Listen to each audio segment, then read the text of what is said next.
Since its release in early 2017, Hollow Knight has had a huge influence on the Metroidvania genre. With the genre itself seeing more releases year after year, we're also seeing an influx of games inspired by Hollow Knight. This inspiration can take many forms.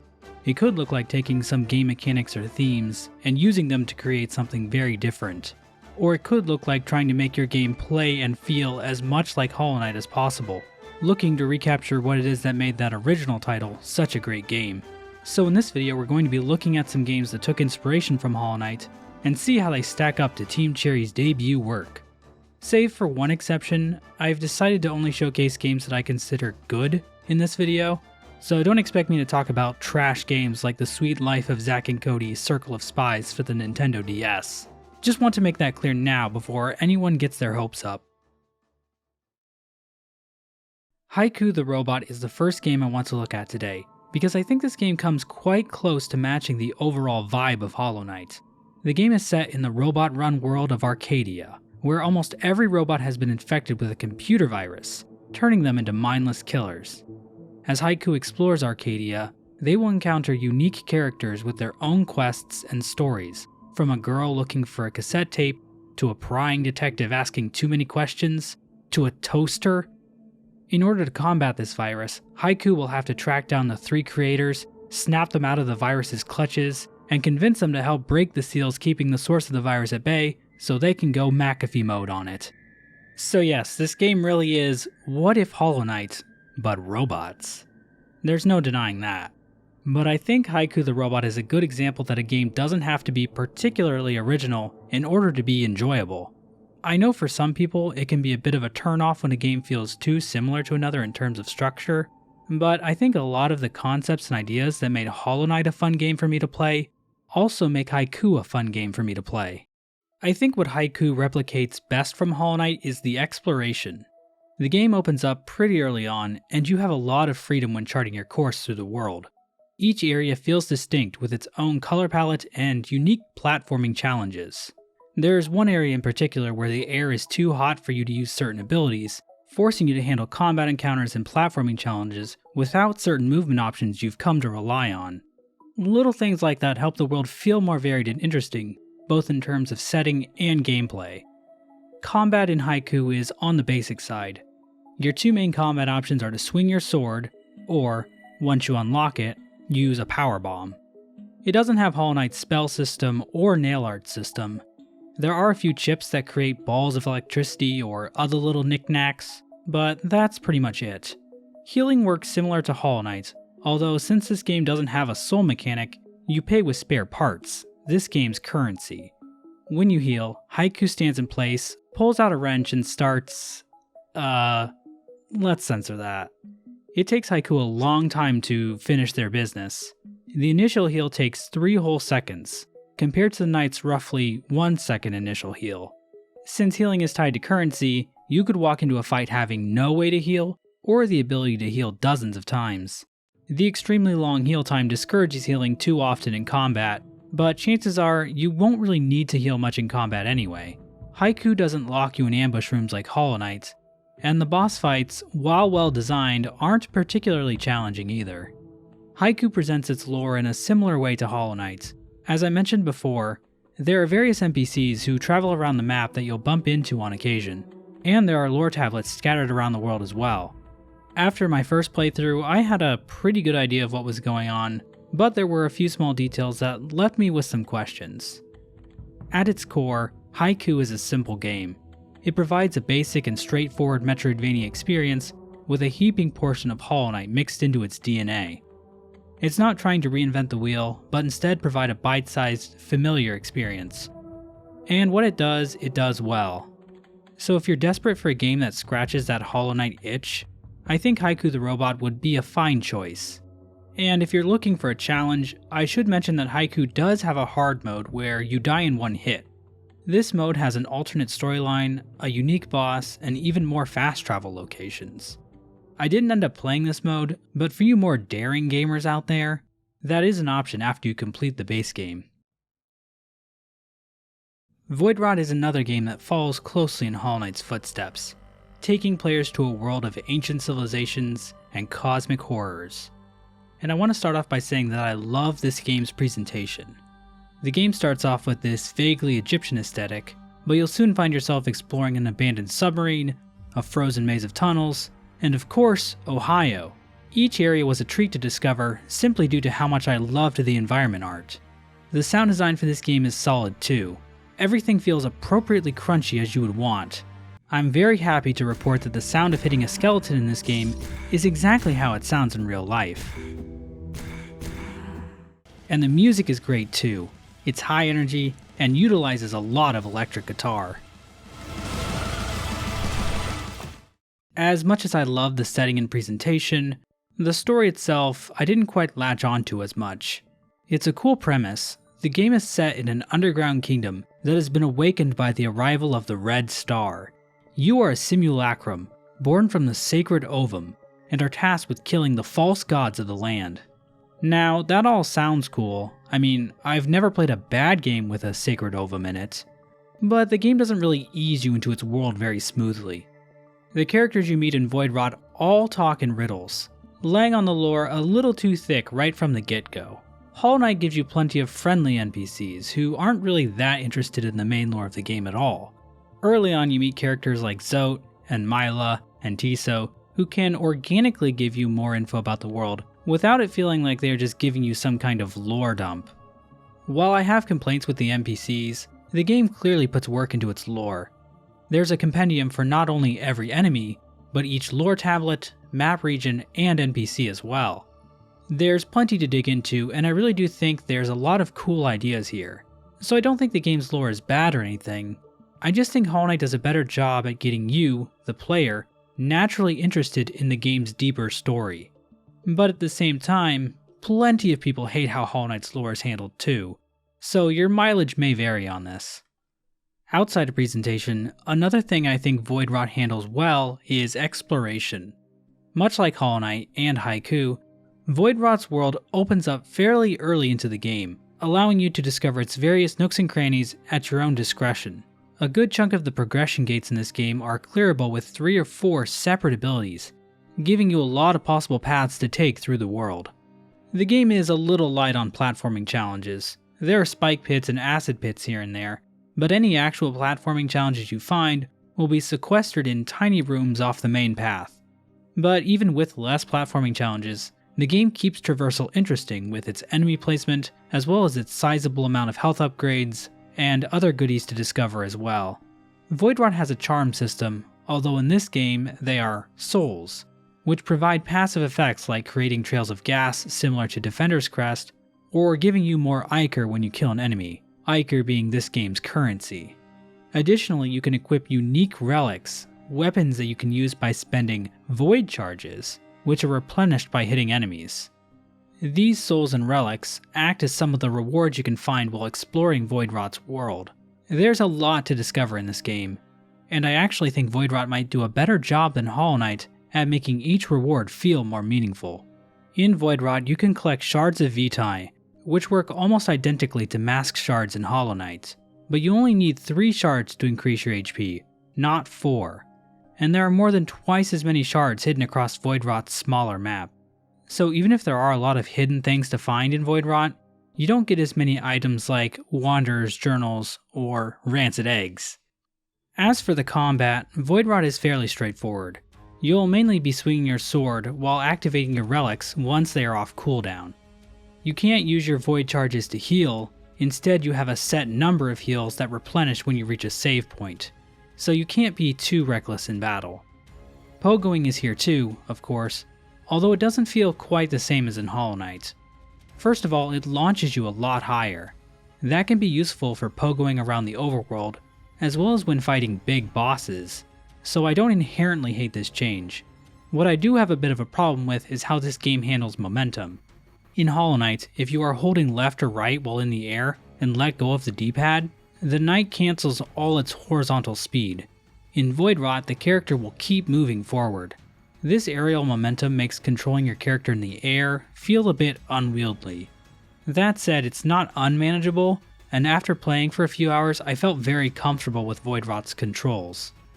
Similar to Hollow Knight, the enemies you fight are pretty simple, and the game isn't too shy about locking you into combat encounters. While not as numerous, the boss fights are more flashy and bombastic than those found in Hollow Knight. They really aren't afraid to put you up against some large dudes. Now apparently when the game first launched in October, all the bosses after the first two were way underpowered, and you could steamroll them very easily. When I played the game in November, I felt as though the bosses were quite tanky, so I wasn't able to cheese any of the fights. Although for half my playthrough, I completely missed the attack upgrades. You get stronger by solving slide puzzles in specific rooms. Which, can you blame me for not realizing this is how you power up your sword? So if you find one of these rooms in your travels, make sure you do it. Or if you're worried about the game being too easy, don't do it until you've hit a boss that's too hard. Voidwrought is another game that sticks close to the Hollow Knight formula, providing a similar experience with a few changes here and there.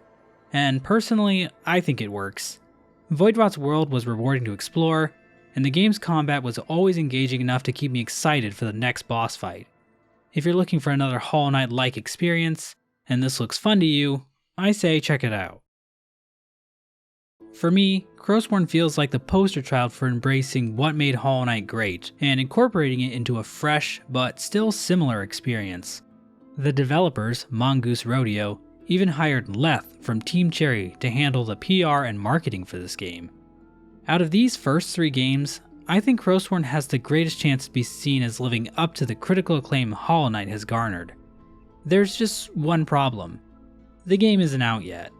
For now, you'll just have to settle for me talking about my experience with the demo that came out exclusively for Kickstarter backers in summer of 2023.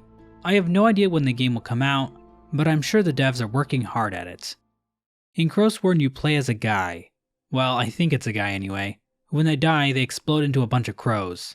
I've never seen a real person die, so I don't know how accurate that is to real life, but I don't think that happens. Anyway, this guy / murder of crows shoved into a plague doctor outfit finds themselves in the land of Fearendel, a land trapped in perpetual penance. Sounds like a pretty awful place.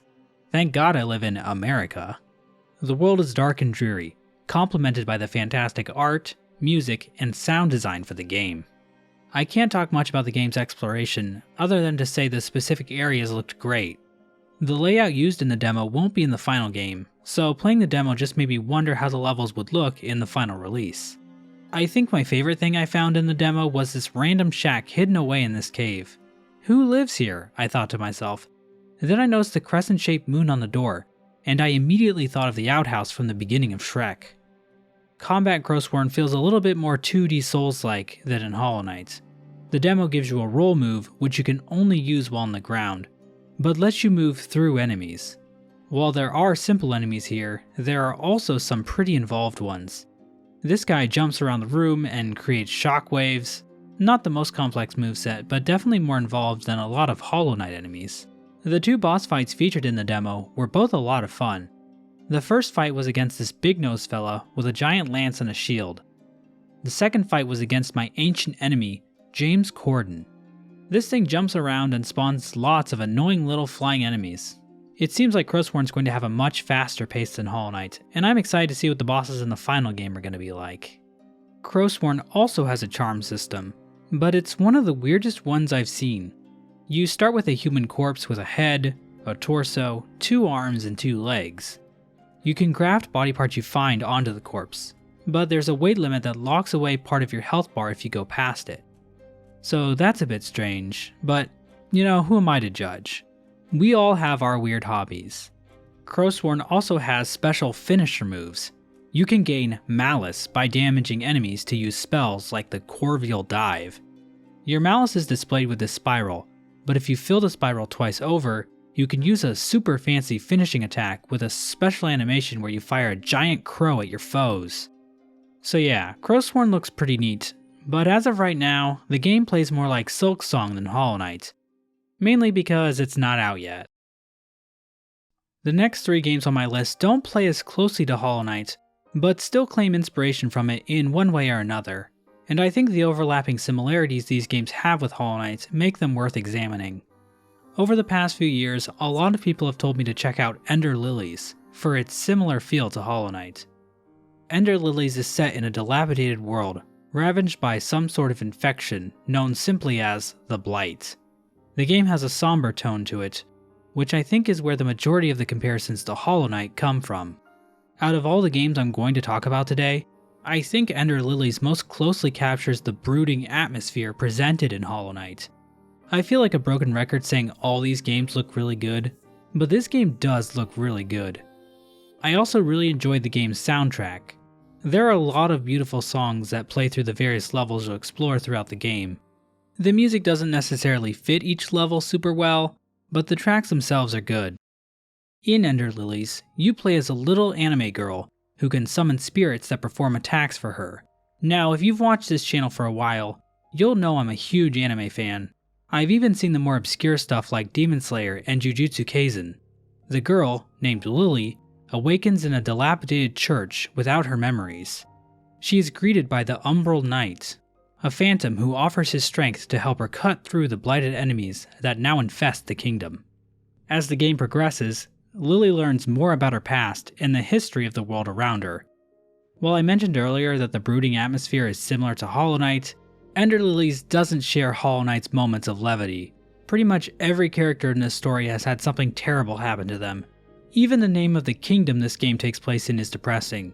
Land's End. I guess Fearendel was already taken. If Hollow Knight is Dave and Buster's, Ender Lilies is just Dave. Unlike a lot of other games I've mentioned so far, Ender Lilies is a fairly linear game. The different regions feel very isolated from one another. Once you get to an area, you'll likely be there until you finish off the designated boss, so you can get the ability to go to the next region. There's a little bit of freedom of choice in the middle of the game, but it's nothing like Hollow Knight. One thing that's a bit weird about this game is its map. The rooms are represented on the map as basic rectangles, but the size of the rectangles don't really match the sizes of the rooms at all. So if you're trying to find a room you remembered going through earlier in your playthrough, you can't really rely on the map room shape as much as you should be able to. While the map layout itself is nonsense, the map does indicate if there are still items left to find in a room, which made backtracking to 100% everything pretty easy. The game also lets you warp between any rest point, not just designated fast travel rooms. The game also lets you warp back to a rest point from the pause menu. You can also do this in games like Hollow Knight and Voidwrought, but you have to quit out of the game and reload your save file. I kind of appreciate that Ender Lilies just lets you get right to the point with it. So all those little things do help make up for the weird map, outside the fact that it kind of breaks the immersion if the world map doesn't line up correctly with itself at all. Combat in Ender Lilies is quite a bit different from Hollow Knight. Your base attack is a sword swing that comes from your spirit helper, but as you defeat bosses and certain enemies, you can equip more of these spirit attacks. You can have up to 6 equipped at a time. While the sword and a few other attacks are infinite, most of them, like the ranged fireball attack or the swinging mace attack, only have a set number of uses before you have to replenish them at a bench. There are a lot of spirits too, each of which can be upgraded as well, so you have a lot of options when it comes to your playstyle. Some spirits are better than others, and you'll probably just end up using the ones you like, but the game lets you experiment if you want to. This concept of getting special moves from enemies is sort of like the soul set mechanic from Castlevania Aria of Sorrow, where enemy souls could be equipped to change how attacks work. And this wouldn't be the only similarity between this game and Castlevania. This game has experience points and levels, like you see in Symphony of the Night. Lily also has this iframe dodge move where she dives forward. It's a funny move and I often use it while jumping off cliffs. But even this image of a little girl diving reminded me of Maria from Castlevania Rondo of Blood. In other words, I think this game might share a little more DNA with Castlevania than Hollow Knight. But then again, it also has charms, called relics in this game. So there's that. Overall, I quite enjoyed Ender Lilies. If you're looking for a game that captures that dark melancholy of Hollow Knight's world, this might be a good choice for you. If you're looking for something similar to Hollow Knight combat-wise or exploration-wise, it's not quite as good of a fit.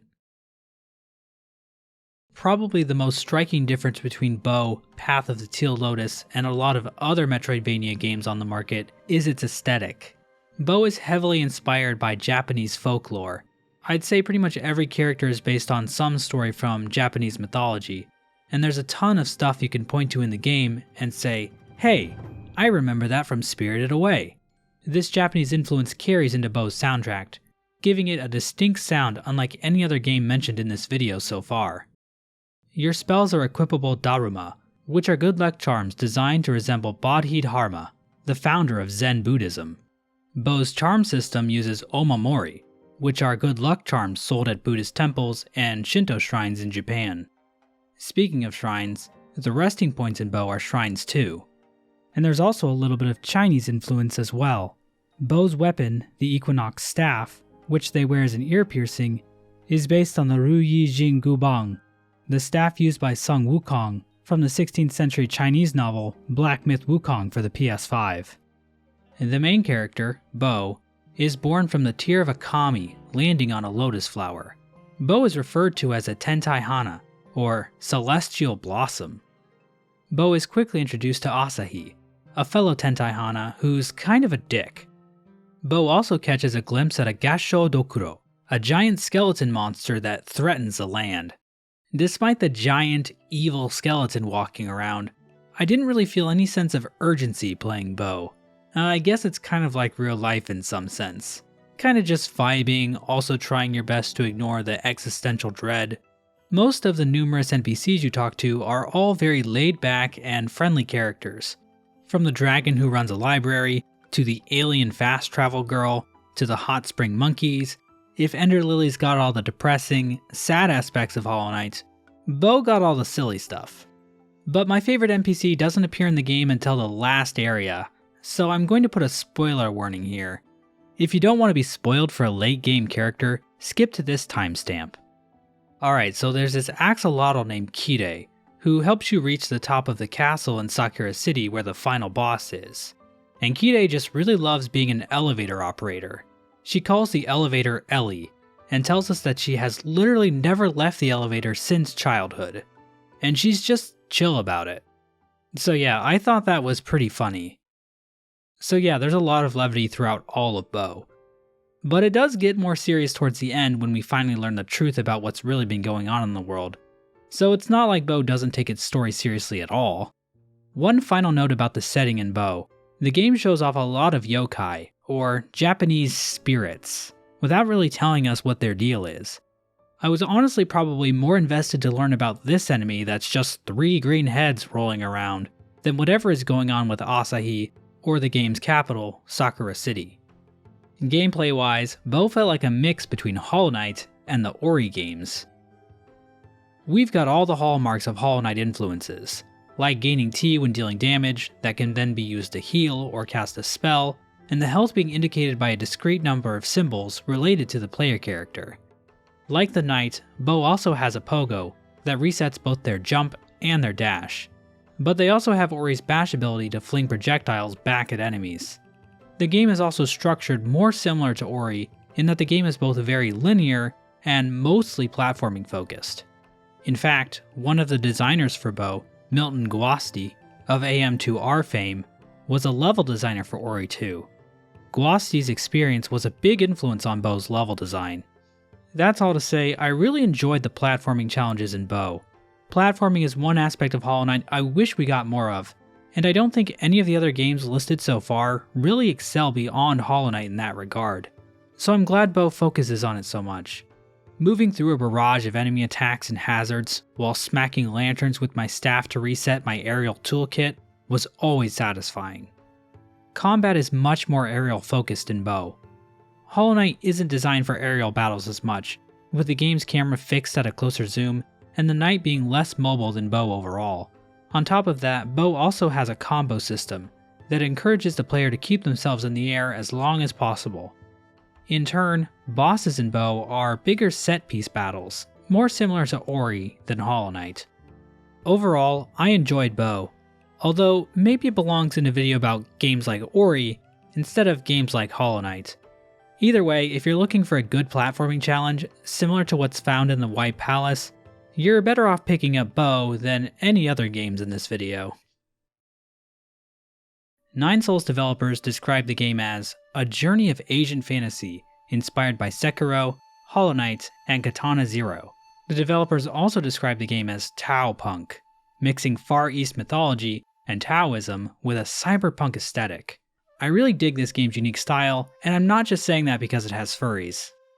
In Nine Souls, charms are called jades, jade itself being highly regarded in Chinese and Taoist cultures, and was used to create various artifacts and statues. A script heavily derived from Chinese script appears all over the backgrounds and environments. A lot of the various characters also appear to be based on Chinese mythology as well. The main character, Yi, appears to be based on Hou Yi, an archer tasked by the Jade Emperor to reign in the Ten Suns, who once all came out at the same time, scorching the earth.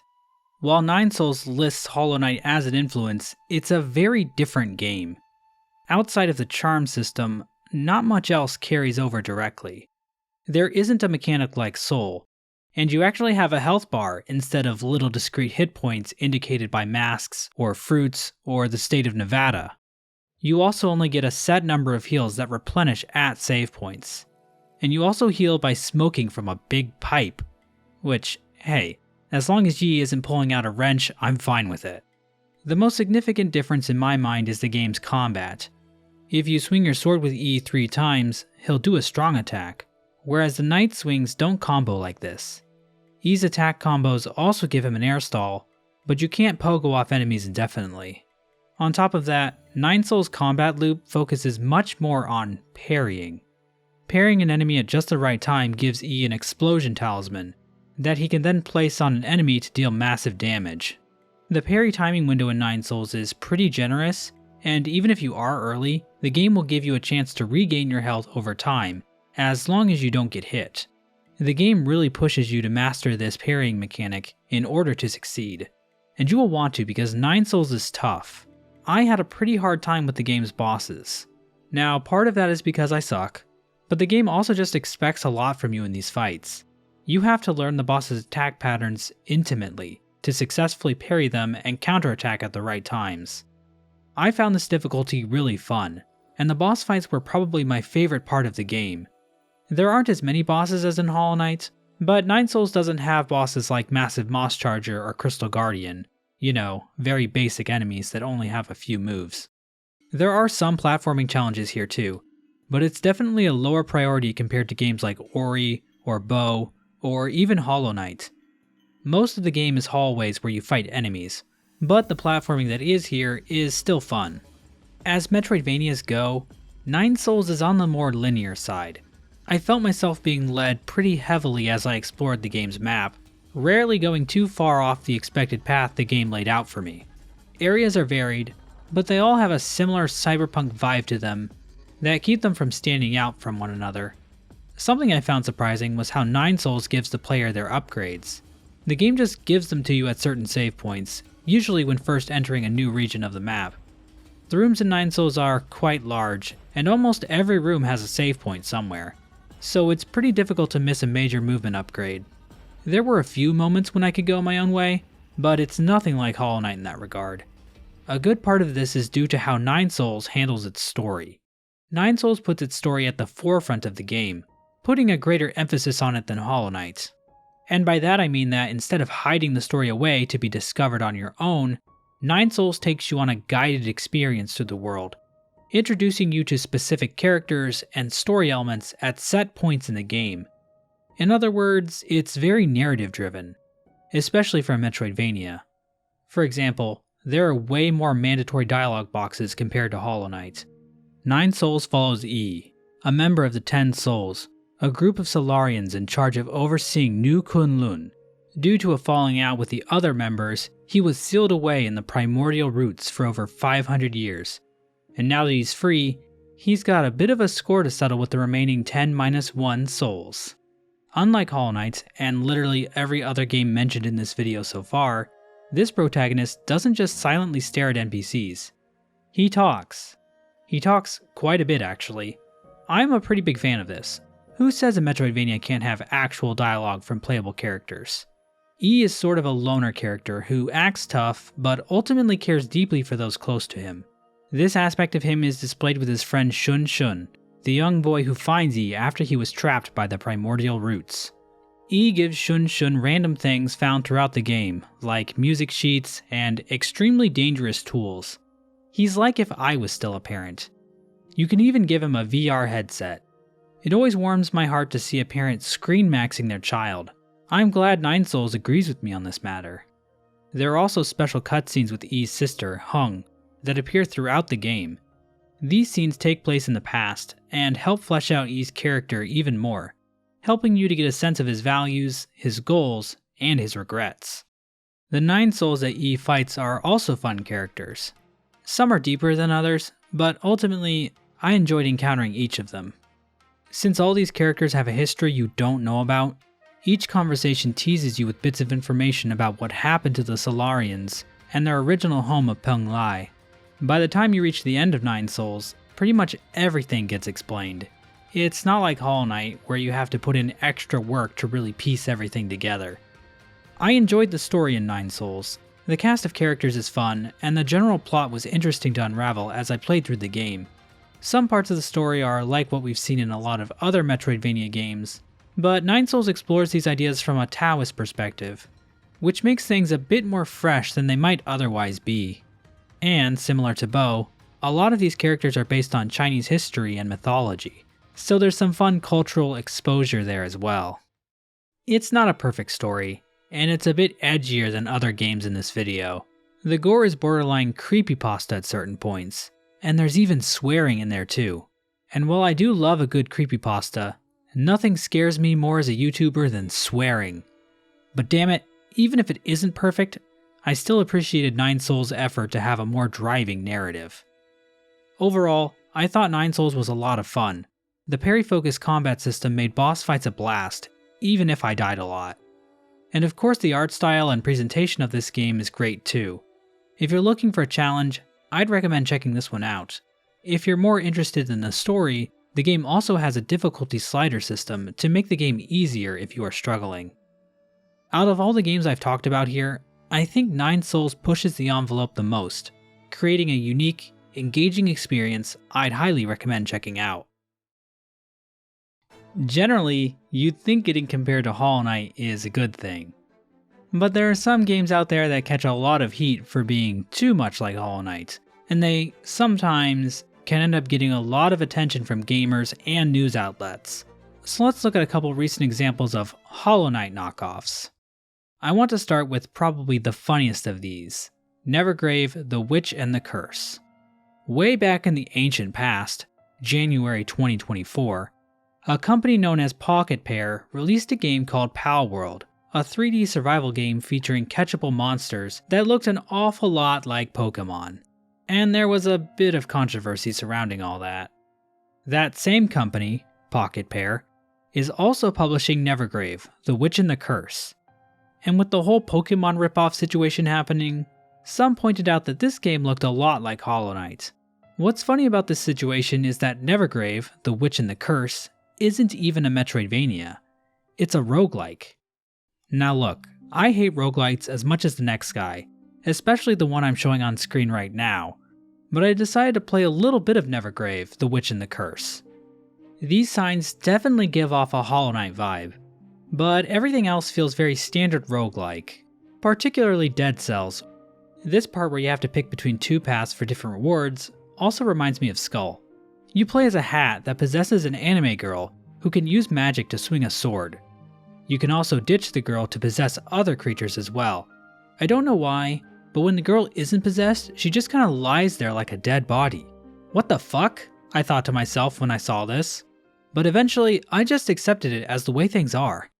When you're not in a run, you can build a town, which will give you more resources to give you permanent upgrades. I thought this was great. I really hope Team Cherry steals this idea for Silksong. You can also eat tomatoes. I thought this was great. I really hope Team Cherry steals this idea for Silksong. Apparently this game is also going to have co-op, which if there's one thing I love, it's co-op being added to a game that probably shouldn't have it. Outside of having a somewhat similar art style, Nevergrave, The Witch and the Curse, has nothing in common with Hollow Knight. This is nothing like what happened with Palworld. Now, if we were talking about Dead Cells, or Super Mario Odyssey, or Dead Anime Girl Simulator, you'd maybe have a point. But this video isn't really about those games, is it? However, there is another game that caught some attention this year for its similarities to Hollow Knight, Deviator. This game has received a ton of flack for looking too much like Hollow Knight. But is this really deserved, or is this just another Nevergrave, The Witch and the Curse situation? Let's start by pointing out what I think are the biggest visual similarities between Deviator and Hollow Knight. The opening tutorial area looks very similar to the inside of the Black Egg, with platforms that light up as you walk across them, and mysterious lines and shapes appearing in the background as you approach them. The animation sequence for obtaining a power-up ability is very similar in terms of timing and animation. The next area you wake up in is reminiscent of the City of Tears. There are a lot of small things like these wing patterns on ledges, and the way background walls are drawn as circles of patterns surrounded by flat colors. The next area looks a lot like Green Path. Aside from some wooden planks and mushrooms, the environment looks almost identical. The next area after that also looks incredibly similar to the Ancestral Mound. The boss of this area is a bushman, who looks somewhat like the hunter. These are all little things where it feels like the developers looked directly at a piece of art in Hollow Knight and tried to recreate it as closely as possible for their own game.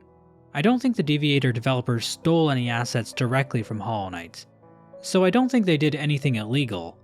And both William Pellin and Ari Gibson played Deviator at BitSummit back in July 2024, and they didn't try to shut it down or sue anybody, so it's not like they have a problem with what the game is doing. And I don't think the existence of this game is going to hurt Team Cherry in any meaningful way. So ultimately, it's going to come down to the individual on whether this game copies Hollow Knight too much visually. Personally, I think if they could just do something with the Green Path area to make it just a bit more different than Hollow Knight's, that could go a long way. The other stuff, honestly, isn't that big of a deal in my opinion. So let's say the visual similarities to Hollow Knight don't bother you. The next question we should ask is the game any good?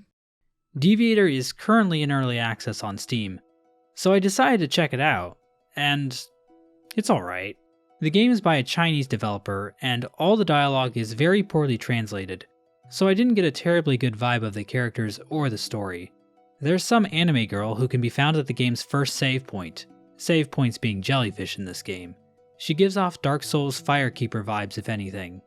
There's some other characters that vaguely remind me of other Hollow Knight characters, but with the bad translation, I don't really get a good sense of their personalities. I could really only explore 3 or 4 areas in the early access release, but it still felt fairly linear. I could easily see this changing in the final release, so I guess we'll see. Deviator does that thing Hollow Knight does where your map doesn't update until you reach a rest point. I honestly found this really annoying. Your character doesn't even pull out a map and draw the information like the knight does.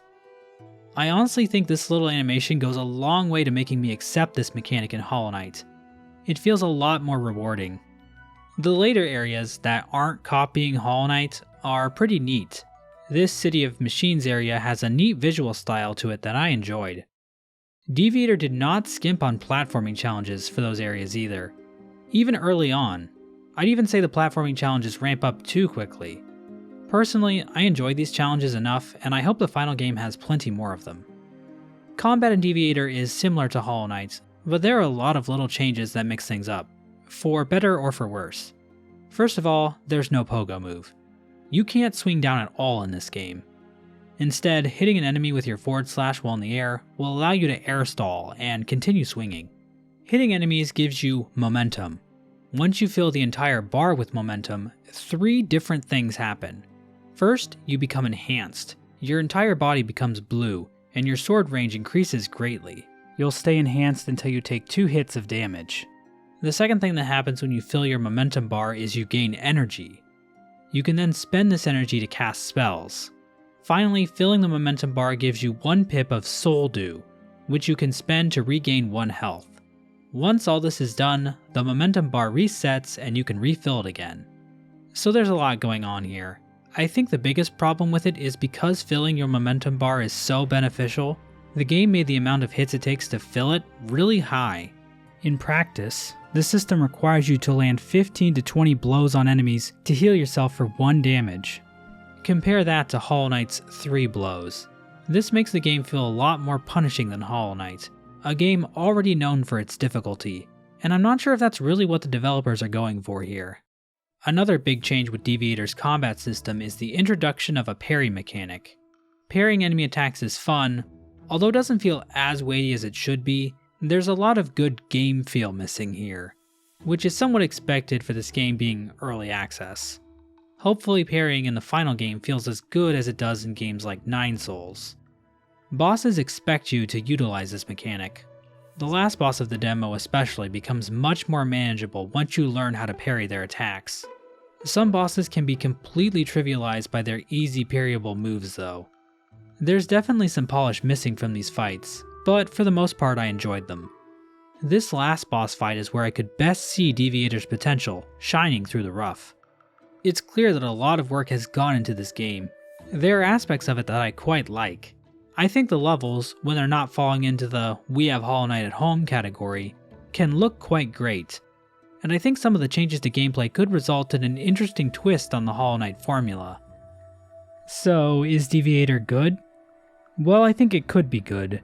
If you like what you see so far and you want to support the developers, I don't think there's anything wrong with grabbing an early access copy. But as it is now, it's not a complete experience.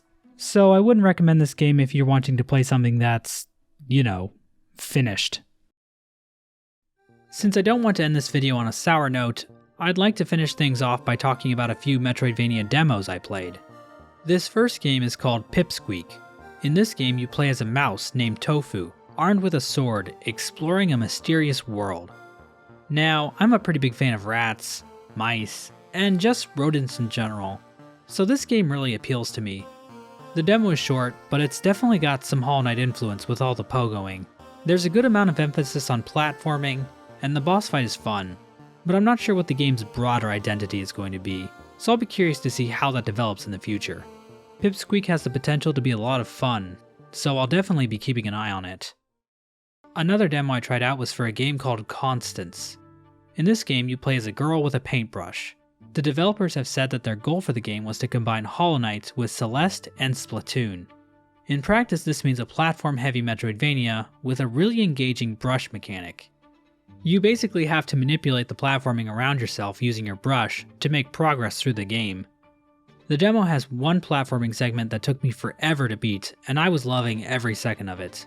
The Constance demo was incredibly well polished, and I'm excited to play the full game when it comes out.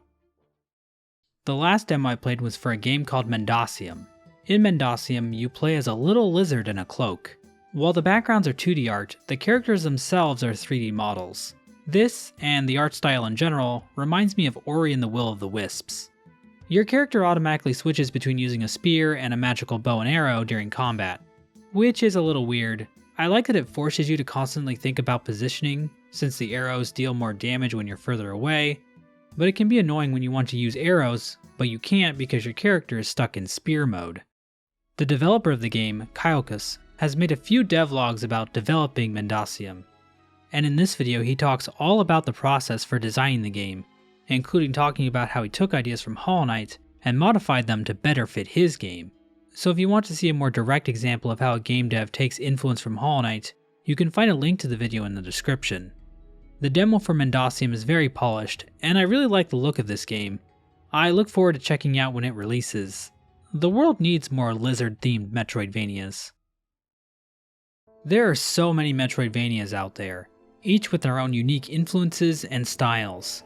There are great games that stick close to their inspirations, and there are great games that aren't afraid to try something completely new. The developer behind one of the most successful Metroidvanias of the year, Animalwell, went out of his way to avoid using established tropes of the Metroidvania genre. That is to say, there's all sorts of different ways to create a video game, and it's important to celebrate the games that are able to take all their different ideas and inspirations and create something good. Even if none of these games were able to rival Hollow Knight for me in terms of love and admiration, I still enjoyed them, and I want to spread them with people who might also enjoy them. So if you saw a game in this video that interested you, you should pick it up. If nothing in this video interested you, I hope you explode.